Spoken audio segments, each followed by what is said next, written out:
Subscribe and click the bell icon for the latest updates and notifications from the Indian Express.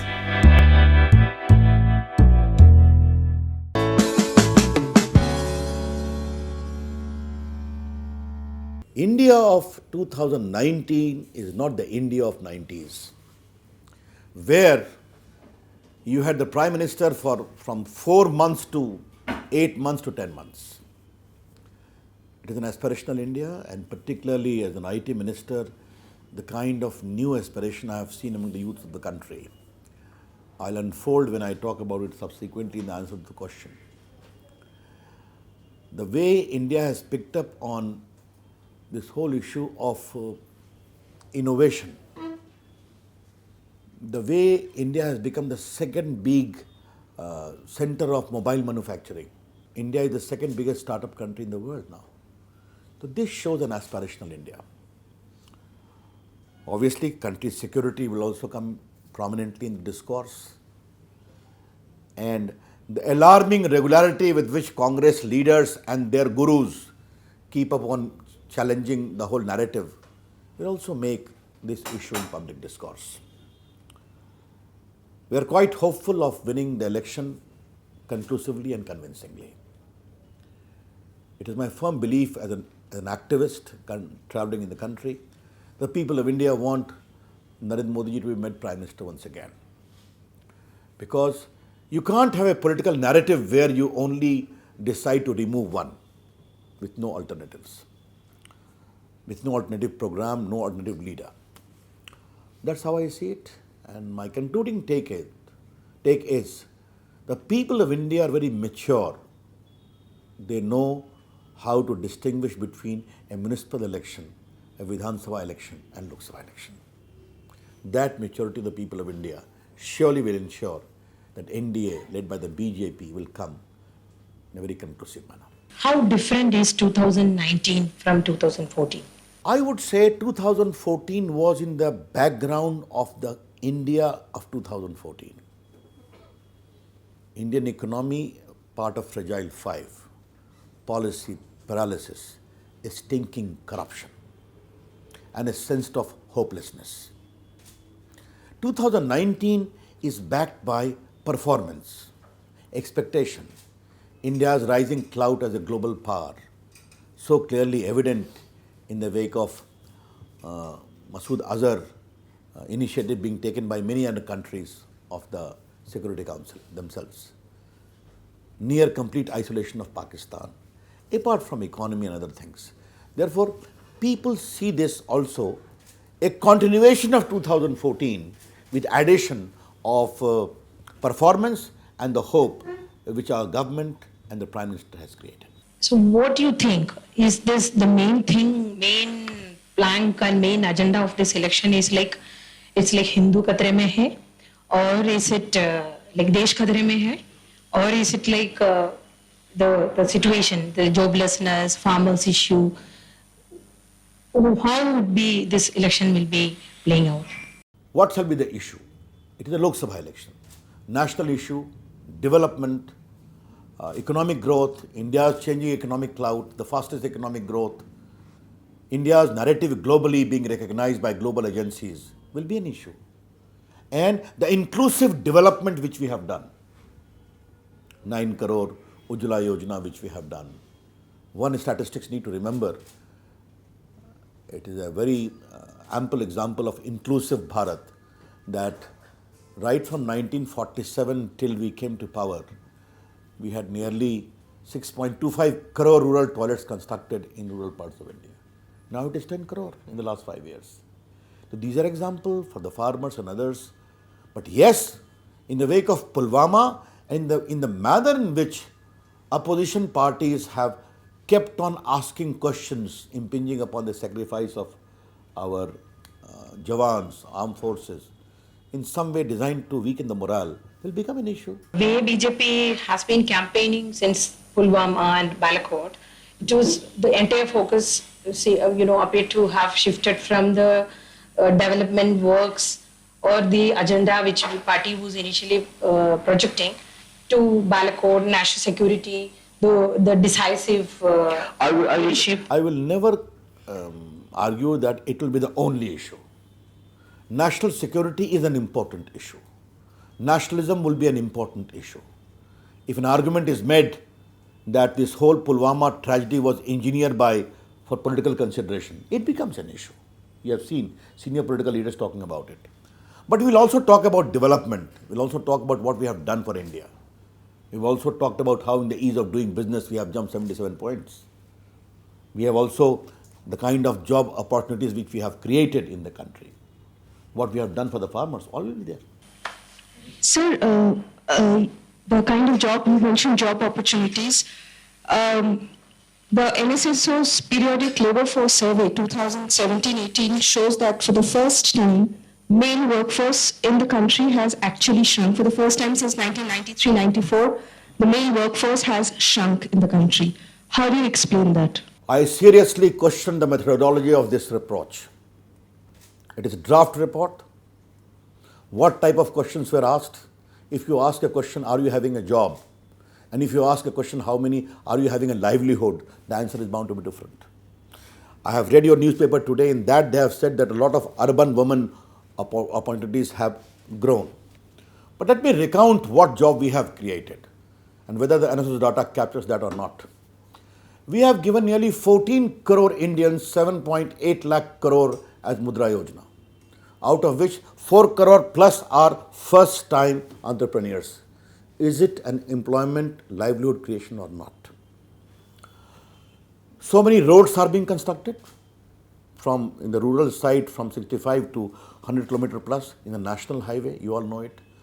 Arun Jaitley has written a very elaborate blog as to the study done by IIT Mumbai as to 178 crore plus mandates have been created. You have seen in the case of Employee Provident Fund data as to how 78 lakh jobs were added to the scheme last year and about nearly 2 lakhs in the last 2 months. Let me talk about my department, the IT department. Electronic manufacturing, mobile manufacturing only, from 2 to 127. Go to the neighborhood of your Noida and Greater Noida. You'll see a large number of women entrepreneurs working there. Nearly 5 to 6 lakh plus direct and indirect employment have been created. There is a very famous movement of common service centers which give digital delivery to services in the rural part. Their number was close to 83,000. I have scaled it with 3 lakh plus. In rural part, Gram Panchayat 2,25,000 CAC are there. 65,000 are women entrepreneurs. Total workforce 12 lakh. So many airports have been added, you know that. So many metros have been added. All the villages have become electrified. The economy is the fastest growing economy in the world. Does it mean that no employment opportunity is being created? I regret to say NSS data does not capture that. आपने बोला कि army को सवाल कर रही है कांग्रेस, तो जब एयर स्ट्राइक्स के बाद प्रेस कॉन्फ्रेंसेस हुई थी, जैसे जो डेप्यूटी चीफ्स आए थे सर्विसेज के, they didn't mind being questioned. बाद में एयर चीफ ने भी, एयरफोर्स चीफ ने भी प्रेस कॉन्फ्रेंस करी, he didn't mind being questioned. और डेमोक्रेटिक सेटअप में army is answerable to the government, government is answerable to the people of India. So when did questioning anything become insulting them? Like when did armed forces become supreme that they can't be questioned? You are not questioning the armed forces. You are questioning the very authenticity of the Balakot raid, air strike. Then it becomes a different point. The Indian Foreign Secretary is making an official statement to the government of India. The air chief is holding a press conference where he is confirming the strike. I am grateful to the media as to how many contemporaneous evidence have come confirming the air strike. Not a single country of the world have questioned that strike. But when you say, give me evidence of a strike, then you are seeking to question the narrative itself. And that has clear implication of lowering the morale. We need to trust our forces, that's all we are saying. We have never said you can't question. You can question wrongdoing in the armed forces. Surely, why not? It is an accountable government. But the entire narrative found has an echo that this was engineered by the government or the ruling party in power for political purposes. And Balakot is an extension of that. That is regrettable. That's what we have said. And by the way, just to remind you, when Osama bin Laden was killed, Did anyone ask him where you buried him in the sea? They released the most elementary sketches.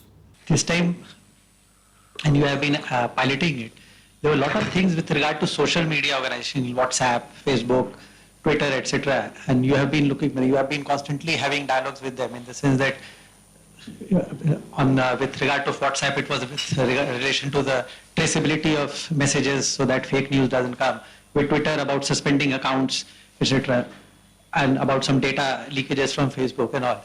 But somehow there has been no clarity, what has been achieved also. Meaning there have been series of dialogues, you have constantly warned them or etc. They have constantly kept issuing the same statements which they have been issuing since last several years. So there is no clarity, what has exactly been achieved and where are we? If you could just explain. We respect freedom of press.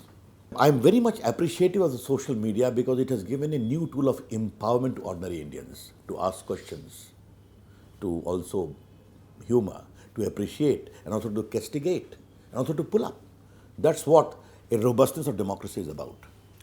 But what I have told them, that the constitutional norms available to ordinary freedom under Article 19 also be kept in mind.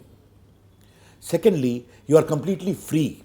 But if social media platform is used to, for instance, promote radicalization, terrorism, massacre, mayhem, you will be tough. They have realized that. For instance, one question always came to me by many parents that girlfriend and boyfriend is split up.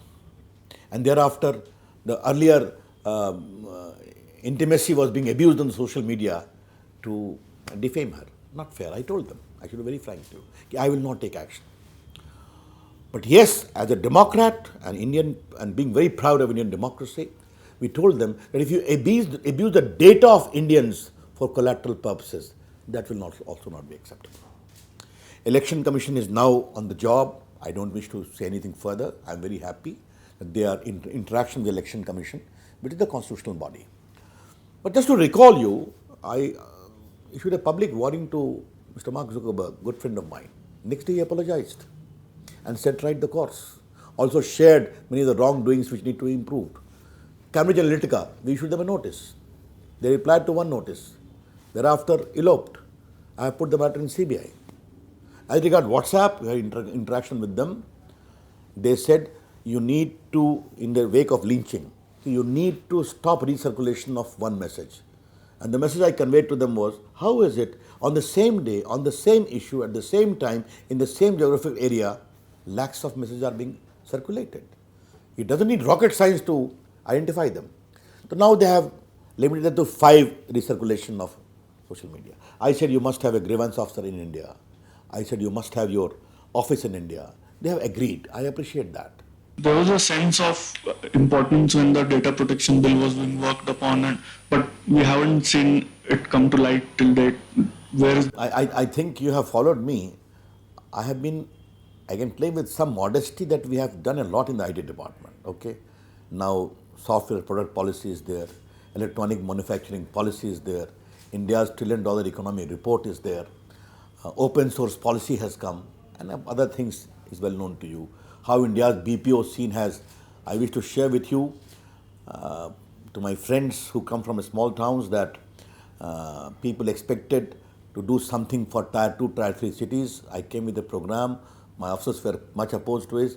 Today, nearly 200 BPO have started operating in places like Kohima, in places like Imphal, Patna has 8, Muzaffarpur. The latest was to start is going to be in Devariya, then you have to one in Kanpur, then you have to Unnao, Bareilly, Bhiwandi, Aurangabad. That's the digital appetite of India waiting to be explored. As far as the data protection law is concerned, some consultation was required to be done. So I said, since the whole world is also awaiting our data protection law, let that consultation, although we have done a lot, don't forget that Justice Krishna gave the report, we had 2-3 rounds of consultation, some more consultation was insisted upon. I said, let's be liberal. If they want some more time, go ahead. I think we are coming back to power, we'll take care of that. So you're saying that you're coming back the next tenure. One thing that you've not been able to, finalize is the MOP, the revised MOP. I mean, we know that in in several of the appointments, especially related to Allahabad and Kerala High Court, you have pointed out that, proximity of the recommended names to the sitting members of the judiciary or the collegiums of the high courts. In these recommendations, you have told that we need a wider pool of names, or there should be greater scrutiny, or also a dedicated secretariat. Is this what we will see in the next tenure, that you will finalize an MOP and this is what will be the blueprint? I'm very happy you have asked me this question. Merely because one is the relation of a judge, I never believe that he should be disqualified. But that should not be the only criteria. I'm very clear. If he is independently competent, why should not? And that has been our approach. And I'm very happy the judiciary has also worked upon the Supreme Court Collegium in its own wisdom. In many cases have considered and intervened. My approach on MOP is very clear. There has to be some screening process about the suitability, about the merit. And the second is, there must be a corpus of competent lawyers from whom you pick up. And there must be an institutional mechanism of screening, so that Collegium, High Court and Supreme Court, and then everything is a little predicated. That is a job still going on. I never say that the appointments are bad. I wish to make it very clear. But there has to be a more institutional mechanism. The first NDA government, Vajpayee wale mein, there was so much controversy about heads of educational institution, Dr. Joshi ji जहाँ बैठे थे. ये NDA 2 में मोदी सरकार को इतना गुस्सा क्यों आता जजेस पे? मतलब from the word go, आप सरकार बनते ही पहले एक को तो जज नहीं बनने देंगे गोपाल को, फिर उसके बाद आपने कहा तुम लोग अपॉइंटमेंट प्रोसेस चेंज करते हैं, आपने बिल ले करके आनंद फानंद में एकदम से ले करके 2 महीने के अंदर रेल दिया, फिर उसके बाद पिछले साल एक जज को रोक करके 8 महीना रोक करके उसकी सीनियरिटी बेचारे खराब करके फिर से सुप्रीम कोर्ट में मतलब आप मोदी सरकार को जजेस से गुस्सा क्यों आता है? देखिए, गुस्से का सवाल नहीं है. एनजेसी हमारे मैनिफेस्टो का पार्ट था, चर्चा में था, और present system of appointment change होना चाहिए. ये तो आपके वेंकटचलैया कमीशन ने भी कहा था, जो कॉन्स्टिट्यूशनल रिव्यू कमीशन का मेंबर था. आपके एडमिनिस्ट्रेटिव रिफॉर्म कमीशन ने कहा था. 3 लॉ कमीशन की रिपोर्ट थी, पार्लियामेंट्री स्टैंडिंग कमेटी की रिपोर्ट थी. तो ये हमारी सोच थी, और there was a overpowering discussion that we need to have a little revisitation to hold the process of appointment. And the highest number of judicial appointment have been done in the last 5 years, because 14-15 went away in the NJC litigation. You know that from 16-17. एक बात आप ध्यान रखिए कि the average appointment of high court जजेस since 89 has been in the region of 79 to 83-84. And in 2016, we made 126 appointment of High Court judges, the highest in the last 30 years, and there is 115, 110 every year. But one thing I would like to flag very gently, in the collegium architecture itself, the Supreme Court had said the government has got the right to seek a reconsideration. And whenever we have sought reconsideration, that has been upon objective, fair and reasonable grounds. I don't want to go to any particular judge if they have become on Supreme Court, but this has been our stand, that there has to be a proper regional representation. Why not? How is it that a judge sitting at 60 number in the ordinary seniority list is fine? If he is super competent, I have no objection. If the High Court is unrepresented, I have no objection. So we have basically flagged issues of relevance. And this is how the Supreme Court has also responded. The government doesn't seem to have responded to the judiciary's concern. I mean, such was a situation that 4 senior most judges stepped out, addressed a press conference, government kept mum, they thought to let the storm blow over. But there was no attempt visible that government tried to assuage the concerns of the highest court of this country. The government should not interfere in the working of the judiciary of the country. The government should not at all interfere in the working of institutional working of the Supreme Court. That is the matter to be decided by the Supreme Court, the Chief Justice and the judges. Let's not at all even wish for that. Under what circumstances it was done, you know it very well. I don't want to go. Now let's see, past is past. But I would only wish that issues of concern within the family of judiciary should be allowed to be settled by the family itself within the confines of the institution. That's how I would like to see it. But no intervention by the government. Yes, I can tell you, I intervened in a very, very definitive case. I said he will not be appointed. Was in the case of a judge of recommendee of Karnataka High Court, against whom there was serious allegation, he is smiling, of misbehaving with a lady judge. Her complaint was there and there was no fair inquiry. Till there is a fair inquiry, I will not allow him to be appointed. That's how I take a stand. Mentioned that mobile phone factories have increased from 2 to 127 in your tenure. But if you see, mostly assembling is taking place, real manufacturing is not taking place. And most of the Chinese companies are coming to set up the base here. Most of the Indian companies, they are either dying or they are just out of the market. So how do you see because you have been promoting Make in India and Indian companies are not even there. First of all, I must tell you, I differ with you that only assembling. Assembling is the initial process of manufacturing. If 268 components have come, there's only indication that that is also rising. Regarding the other issue of Indian companies, I don't agree with you. When a new kind of a manufacturing process is going on, you know it very well, how is it from 22,000 crore, it has reached to 1,32,000 crore in terms of revenue? You have followed it yourself. Therefore, if there are certain hiccups, surely they will overcome. This is a part of the process. Regarding Chinese company coming here, a larger view has to be taken, I have always said. A lot of Indian companies also in China. We have seen that. The larger view has to be taken. In today's world, especially on social media, you can see a lot of hatred and very negativism against the minority, especially the Muslim community. So, as a leader, do you think it is good for the country? What do you think that we should do? We don't support it at all. I'm being as frank to you as possible. And I can only wish to recall a very powerful sentimental statement of the Prime Minister when I was present, when lynching was happened. Unko nahi maro, himmat hai to mujhe hi maro. You all recall that. That's a tough way in which the message was given. And including tough action has been taken. We don't support it at all. But yes, where we have a difference at all, that you put all the yardsticks of secularism only against us and don't who are blatantly violating the tenets of secularism, you keep quiet. What Mamta ji is doing in Bengal, you know it very well. How many religious processions were stopped, physically intimidated, you know it very well. And in many other states, what is happening in Kerala, your state, how RSS Swamsevak are being killed in the most cruel manner. Even now in Congress, people are being killed. Therefore, there has to be a holistic view. That's all I am doing. People keep on making their complaint, that is their right. But when you consider objectively, the entire record has... And why to say that? I have raised that issue as a law minister, triple talaq. The Congress party in the same mindset of Shah Bano of 84, when the issue of Saira Bano is done triple talaq. I thought women leaders like Sonia Ji and Priyanka Gandhi will be a little bold, but nothing. So these are equally important issues. But sir, again, coming back to triple talaq, that is an issue, many critics have pointed out, it is an issue which is affecting less than 2% of the Muslim population.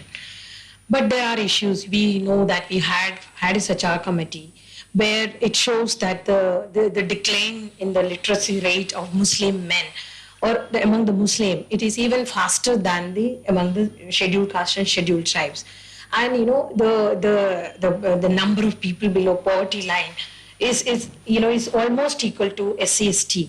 So there are so many other issues and there are so many other problems. There is this madrasa issue, but apparently only the report says that only 4% of the Muslim children go to the madrasas.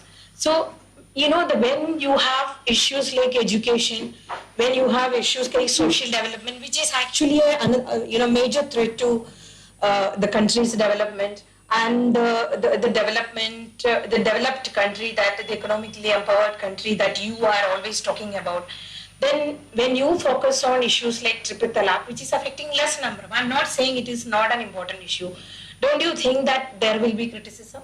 My reply is very simple. You can't say कि ये किया पहले ये क्यों नहीं किया. You can't take narrative like that. If 22 Islamic countries of the world have regulated triple talaq, the issue is not of 2% or 1%. The issue is one of gender justice, gender dignity, and gender equality. How is it that in spite of Article 15 and 21 being in our constitution for the last 70 years, you say talaq, talaq, talaq, you get out with no redress? That's the larger issue. Yes, you are right, we have to take care of everyone, and I can tell you, if so many women of India have been given free this whole Ujjwala Yojana benefit, even the Muslims are there or not? If nearly 2 crore beneficiaries have already come in the case of Ayushman Bharat, 5 lakh per hand, I know Muslims are getting or not. If in the whole Common Service Center program, I know many Muslim entrepreneurs are there. And this nearly 14 crore Mudra Yojana beneficiary, almost 1/3 are women, minorities, SC and ST. Not at all from any vote perspective. It is our duty as the government to take care of all. Talking about gender justice, gender dignity, why NDA government had this crushing majority in the Lok Sabha? Why was the women's reservation bill? Because it would have solved all of these issues that we just discussed. Why wasn't that bill ever taken up or discussed at any level? No, it will be wrong to say it was not discussed. The polity needs to have unanimity. Okay. First of all, in case of Panchayat, many our states have given 50% reservation. In case of municipalities, we have given. In case of CDAT, the Prime Minister gave for the first time women fighter pilots to fly Air Force planes during combat. We have seen that. What happened in Rajpath, how BSF women riders were showing their great prowess on the bullet motorcycle. Plus other things have happened, Beti Bachao, Beti Padhao. But about this part, there is a genuine divide. And we need to work together to bring about a consensus. So let me explain what it is. Some people are having a view that you give reservation to OBC also. Because if you give blanket kind of opening, then women who are more empowered, who are educated, some who are elite, will occupy all the position. Give reservation to SC, ST and also OBCs, extremely backward. That is the question, not free from difficulty. You have given representation only to SC and ST as far as legislative reservation is concerned. So these are serious issues which have to be debated and a proper unanimity found. Ramlala के मंदिर पर आप लोग खाली tokenism कर रहे हैं। सरकार आगे दूसरी सरकार जा रही है आपकी। This is second BJP government. And Ramlala हम आएंगे। देखिए पहले वही बनाएंगे, तारीख नहीं बताएंगे वाली कहानी अभी भी चल रही है। It is our firm commitment that a proper Ramlalla temple should be erected. We have won from the High Court, the matter has come to the Supreme Court. The President has said, the Prime Minister has said, I have been saying, we want to achieve it through constitutional means. And yes, we would like the hearing to be expedited. And this I wish to clarify here in either exchange. If people ask me questions that adultery case is expedited, in case of Karnataka, majority at 2 o'clock the court sits. In case of Sabrimala, in case of 377, in case of urban Maoists, the hearing expedited. This suit is 70 years old. And as a lawyer of Ramlalla and Hindus, I know for sure there are overpowering evidence available on which a good argument can be made. And now they have gone for mediation. I hope the court will expedite the process. And you know it very well. We have filed application for release of the surplus lands also. You know it very well. Sorry, no, we haven't filed. They have filed. We have supported that.